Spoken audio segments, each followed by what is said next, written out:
Hi guys, and welcome back to the channel. Today I've got 3 replays in the American Tier 10 Premium Medium Tank, the M60. Now if you do like the video, as always, don't forget to like and subscribe down below, as it really does help out the channel. And yes, the M60, what a tank. I have always loved this tank.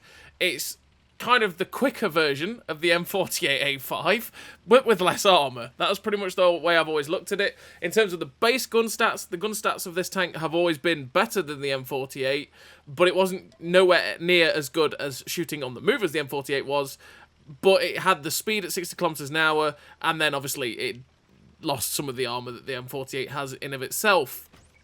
And they have buffed it numerous billions of times.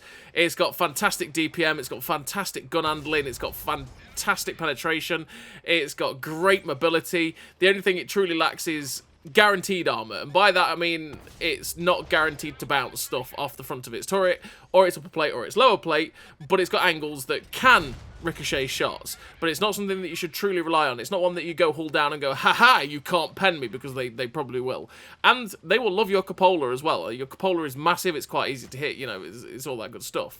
But this is definitely a flanking medium tank. You want to get yourselves on the flanks, like you see it here on this first replay on Arctic region, and then just work them over with the utterly fantastic gun handling that this tank has, with the utterly insane DPM this thing has. I mean, you're seeing here a 6-second reload for 390 alpha with a gun that just basically, RNG accepting, doesn't miss. Okay, because RNG is still a factor. RNG still loves you to miss shots, and you're probably going to see that in the last replay where the gun just goes, ha! No, I'm going to miss. Because RNG said, lol, you're just not allowed to hit that, bro. And that's just the way it is, but that's RNG, right? That's just the game. And yeah, this M60 is beautiful because you have that 60 km an hour top speed, which you do not fail to hit. You've got 2,000 hit points, which is nice to trade with. You've got 268 penetration on the standard APCR rounds, which have a beautiful shell velocity of 1,478 meters a second. You've got utterly incredible heat rounds at 350 penetration on those heat rounds, which is, it's just mental. That butchers pretty much everything that you're going to face, which is lovely. Obviously, you've got the 390 alpha. Your view range is utterly incredible as well. You've got 420 base, I believe it is, which, with the setup that I run, gives you 550 meters of view range. Now, obviously, you can only spot a tank up to 445 meters, but for every meter over that, you're devaluing someone's camo, which 550 meters of view range will just lead to you getting some insane spots at some insane distances, and on quite a few maps will lead to you getting some absolutely amazing assistance damage. I mean, you imagine on Prokhorovka, you spot everything. You just do. And the assistance damage tends to roll in quite quickly. Add to that, obviously, with this tank, the base accuracy of the gun is 0.33, which is really good, with a 1.6 second aim time. 1.6 second aim time is just like, wow. It's so good. The gun aims in so quickly, and because the base accuracy is really, really good as well, it means that the gun hand doesn't bloom out that much, because on the move, accuracy with the build that we've got is 1.37. Accuracy during rotation is 0.72 as well, which means this gun the gun just basically never blooms out. And it is an utterly fabulous thing. This gun is just wowzers. I can't understate it, how good this gun is. RNG dependent, naturally. You got 9 degrees of gun depression, which is fantastic for a ridgeline. It means that you can do exactly what we're doing here, which is use the ridgeline to good effect. But you want a tall tank, so obviously 9 degrees of gun depression only goes so far. And yeah, with this setup that I'm running, we do have actually a 5.9 second reload, which is dirty. It's just dirty. It is. And 0.26 accuracy with this build as well. Nearly 4k DPM. The M60 is a nutty premium tank. I have always loved this tier 10 premium. It's just the everything about it, the whole mixture of this tank made it glorious. I mean, that shot on there, I put one there. Everything about this tank just made me go, oh yes, I like you, you know? Even before 6.0, it's just one that I've always thoroughly enjoyed. So what do I run in terms of a crew on the old M60? Well, on the M60, I do run Born Leader, Rapid Reload, Sixth Sense, Situational Awareness, Trap Mechanic, Steady Aim, Snapshot, Run and Gun, Camouflage Expertise. Camouflage Expertise because the one thing that you don't really have that much on the M60 is camouflage, so I do just try and knock it down a little bit so I can try and use some bush locations on certain maps like Westfield, and so that I can, you know, not get spotted as easily while also getting some mad spotting.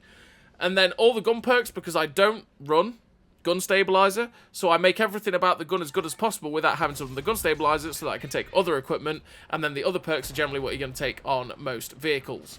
And then in terms of equipment, I run the advanced loader, vents, and optics. Now the M60 you could run multiple different things, if we're 100% honest with you. But I run the advanced loader to make the DPM insane. I run vents to make everything about the tank insane, just like the DPM, like the aim time, like the accuracy, like the view range. You know, it just makes everything about the tank beautiful. It's a bit overkill, but, you know, you don't have to run it that way.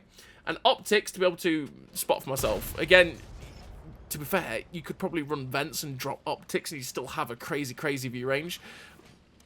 And then you could run something else. It's down to you. You could run the traction system and go at 66 kilometers an hour, for which you would hit it. You could run the camo net to actually give you some sort of camo if you wanted to, because with a camo net on this tank, you would get it down to 295 meters of steel concealment, which is pretty damn nice.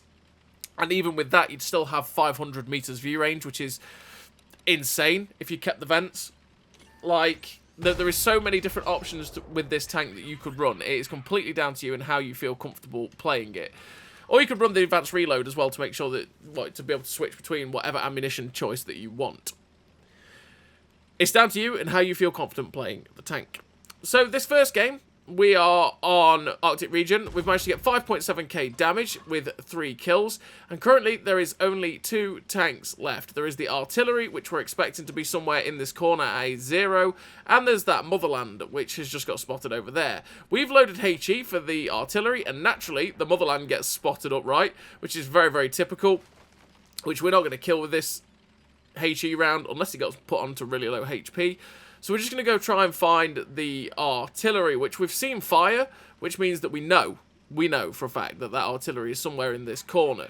So we're just going to go try and find it. And there we go, we find it on the corner. Hello, Mr. Lorraine. Perfect for our HE rounds, because the HE rounds on this tank only have 53mm of penetration, which is not the most. And a tank like the the Lorraine, sorry, doesn't have much armor at all, which means we can just go straight through with the HE rounds. He's trying to turn to get his gun on target, and we slap the APCR round straight through that French tier 8 artillery and get rid of it.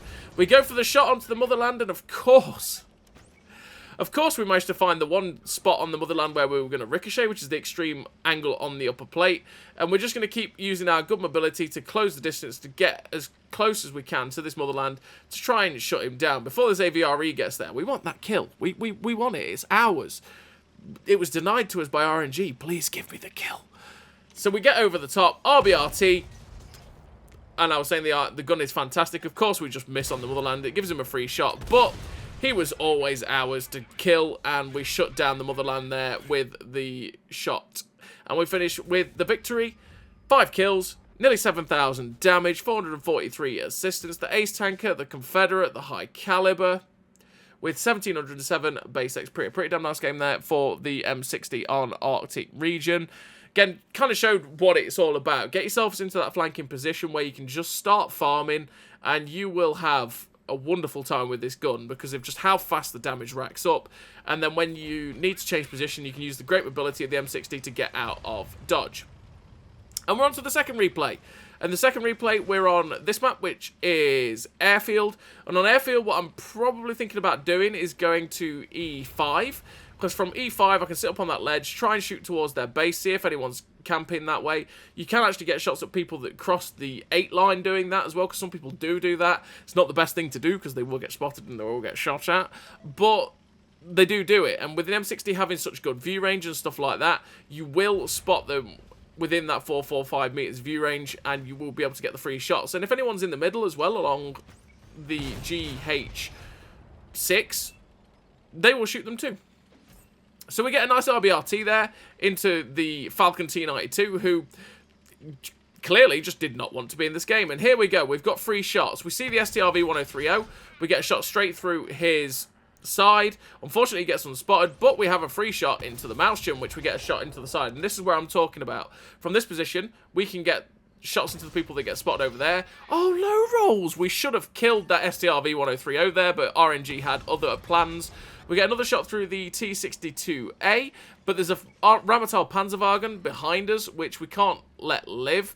And that's one thing you've just seen there that we have to be careful of with the M60, is that because of the way the engine deck pokes out, if you try and aim your gun over the back of your tank, your gun then just points up into the air because you don't have any gun depression over the rear of the tank. So just be very, very wary of that. If someone tries to get up behind you, or if you try and get a shot at someone on the way out of a situation, you will lose your gun depression. It's something you just got to be very, very careful of. And oh my lord above, we ricochet on the upper plate of the Draugen there. But we come round, we go for the tracking shot on the Ragnarok. Probably should have gone for the pen there rather than the tracking. I'm not sure why I did that, because he was probably always going to have that repair kit being full health, and thus he managed to get away. We get shot straight through the Kanonen Jagdpanzer 105, who got unspotted. So all I had to do was push forward a little bit more, and thus I spotted him, and that tank's got ridiculous camo, which is where the view range, the insane view range on this thing can help. Then we come around the corner and find a machine. We go straight for the drive wheel, or should I say straight for the front of the track. Because if we shoot the track of a machine that's slightly pointing towards his hull, we will overmatch the side of the machine because it's only got 30mm of armor on the side, and we'll go straight through and pen and track it pretty much every time. That's the one way of stopping a machine, is always go for that track, because most of the time you will overmatch the side and you will pen and track it if you have a 91mm caliber gun plus. Now, I tried to snap the shot there into the drive wheel, but unfortunately, I thought he was going to keep driving backwards, but he didn't, and thus we actually only penned the machine, and he's run away out of dodge. So we know what, we're going to ignore those guys, and we're going to get up behind this medium tank, and we find this TD as well, which is a Sturm Tiger P. And I'm like, oh, goodness gracious me, that's a Sturm Tiger P.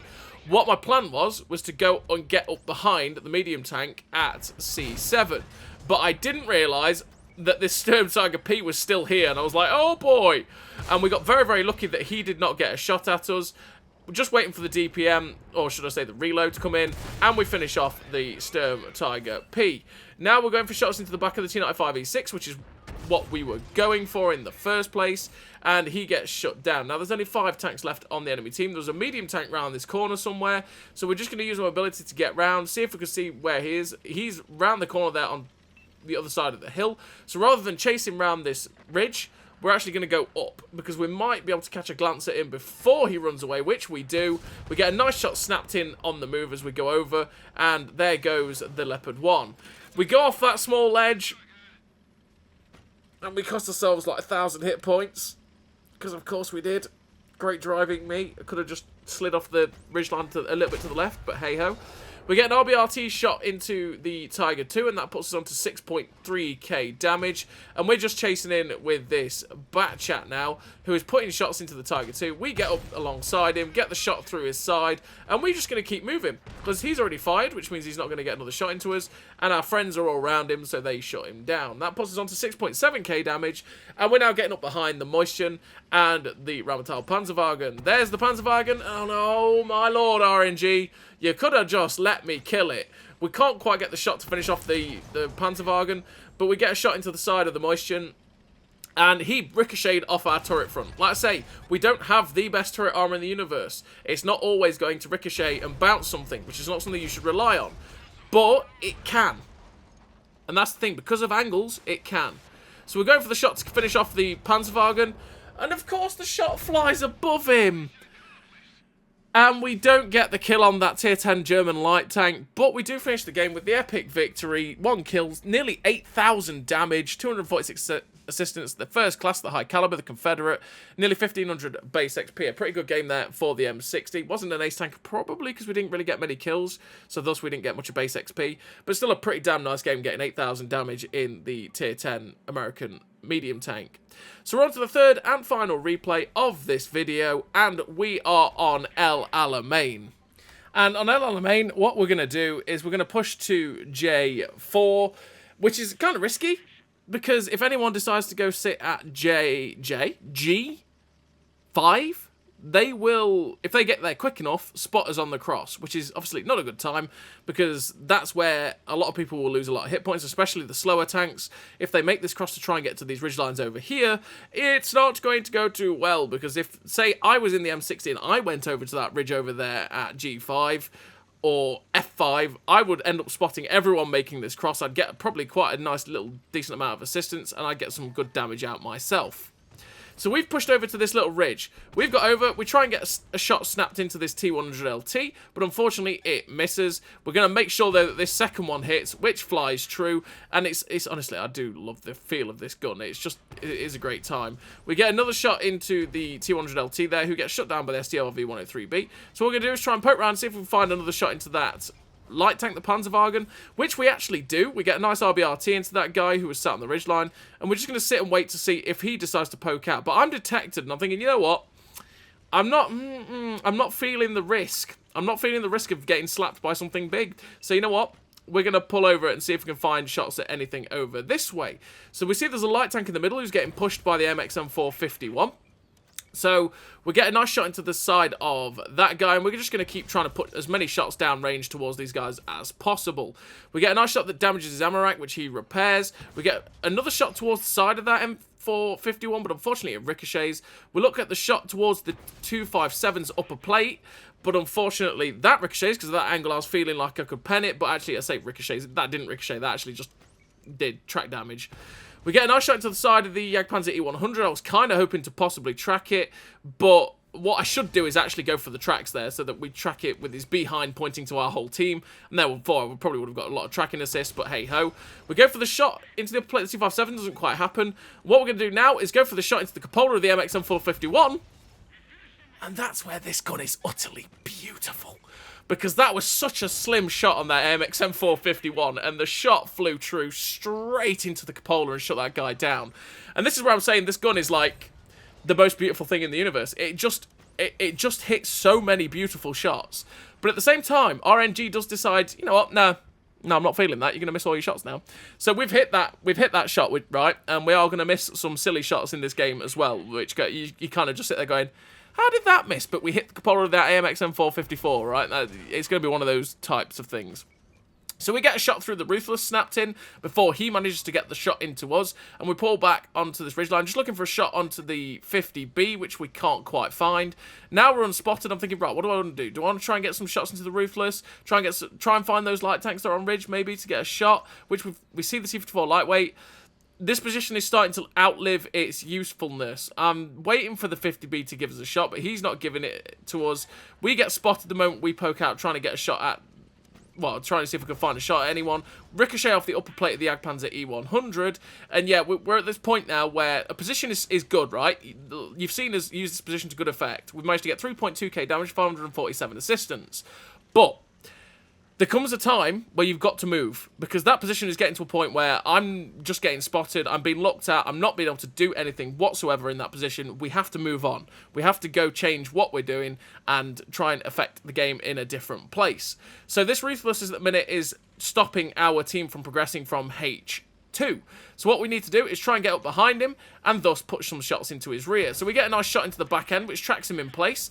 Just waiting on the reload, hopefully try and get a snapshot into him as well. Should have probably loaded heat to be able to go through his turret roof or the little cupola on top. He's now being attacked by the IS-32, who ends up squishing him. We go for the shot into his upper plate, which flies in and finishes him off. We're being detected though from over there, and something did shoot at us from over there, but now we know it's fired. We try and get the snapshot into the AMX-50B, but unfortunately that shot missed on the 50B, and he's moving in between the houses. I'm not fancying taking a hit now from towards their campy location at CB5, but we're just trying to see if we can spot anything. We find that 50B again. We try and get a shot into the 50B as it was crossing, but it doesn't quite happen. Now we've got shots at the 114 SP2 and the medium tank and the light tank. So we're just going to try and use this ridgeline to good effect, use our 9 degrees of gun depression to get shots into them. We try and get the shot into the 45T, but unfortunately we don't quite get the shot into that Centauro as it flew behind him. And we unfortunately just take a snapshot that was never going to hit in a universe at that guy.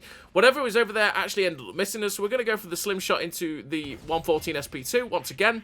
That's how good this gun is. How much of a shot did we actually have on the SP2? Not much. but it went in.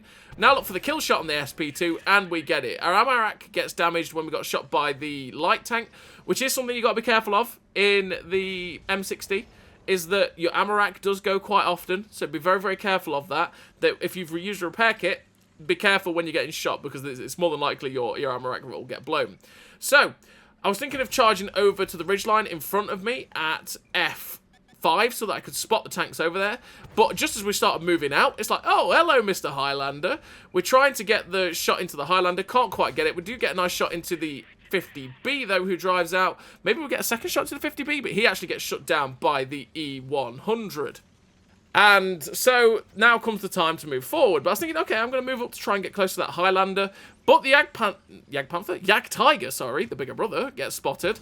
And we managed to get the shot, snap straight through his lower plate and finish that guy off for our 4th kill of this game. We're on to 5,071 damage, 923 assistance. There's 5 tanks left on the enemy team. Make that 4 tanks left on the enemy team as the Ramtal Panzerwagen gets shut down. So my plan now, we know probably where some of the last of their tanks are. They're going to be on the AB line. So what I want to do is get up behind the Highlander, surprise him, and I can finish him off with 2 shots. Now, naturally, I'm probably thinking, I'm going to take a hit from the Highlander. But I've got the hit points, and with how good my DPM is and how long his intraclip reload is, the likelihood is that I will get a shot off before he gets the second shot into me. So this is what we want to do. But just as we were going round to get after him, we ended up getting seen by the Conchicaro Mark II. But luckily, the Highlander is in a position we can shoot him and shut him down. Thank you, RNG, for that, hitting that ridgeline. But thankfully, he also just sits still, takes the hit, and gets shut down. So we finish the Highlander off for our 5th kill. I thought he was a 2-shot, but he was actually only a 1-shot, so it was fine anyway. And yeah, we got a bit unlucky there with the RNG, because it was like, oh, that's the lower plate. Oh, we hit the floor. Thanks, gun. But now there's only 2 tanks left on the enemy team. Make that 1 tank left on the enemy team as the Centauro gets shut down by the SDRV-103B. And the last one is an E4. Who knows how much HP that E4's got? And I was thinking, right, the E4 is either going to be at D0, which I'm going to spot as I make the crossover, or he's hiding in the corner somewhere along the A line, because there's lots of little nooks and crannies that can go hide in. So I'm going to get over there if I can, try and find them, and I can use my good DPM, good mobility to try and get some shots in. If it's an E4, I can probably go and try and get a tracking shot, and by doing that, I'll be able to get up behind it. So we're trying, the E4 is full health, we try and get a shot into his back end as he was coming across, but we don't quite get it. He manages to hotshot the Grill 15, and now I just want to get over there and start pulling this guy, because with how good the DPM is on this tank, if I can limit him and make it as hard as possible for him to get a shot at me, I will be able to trash his whole hit points very, very quickly, and probably only really for the amount of time it takes him to get 1 shot off. So we managed to get 2 shots into him so far. I'm like, yeah, I'm going to take the hit. We take the hit, get another shot through the side of him. He's now a 1-shot for me, 50-50. We get round him, and because he actually rammed me, it put him down to a guaranteed 1-shot, and we get our 6th kill of this game on that E4, and finish the game with the victory. 6 kills, 6.8k damage, 923 assistance, the ace tanker, the high caliber, the top gun, the Confederate, with 1786 base XP. A pretty damn nice game there for the American tier 10 medium tank, the M60. It's an absolutely fabulous tank. I absolutely love it. And it's one of those tanks that you just need to keep flanking. You don't really want to be the main center of attention for everyone. You want to be flanking and spanking, kind of like a Leopard, but an American style, and using this fantastic gun and DPM to your advantage. So as always, everybody, thank you very much for watching. I'll see you next time.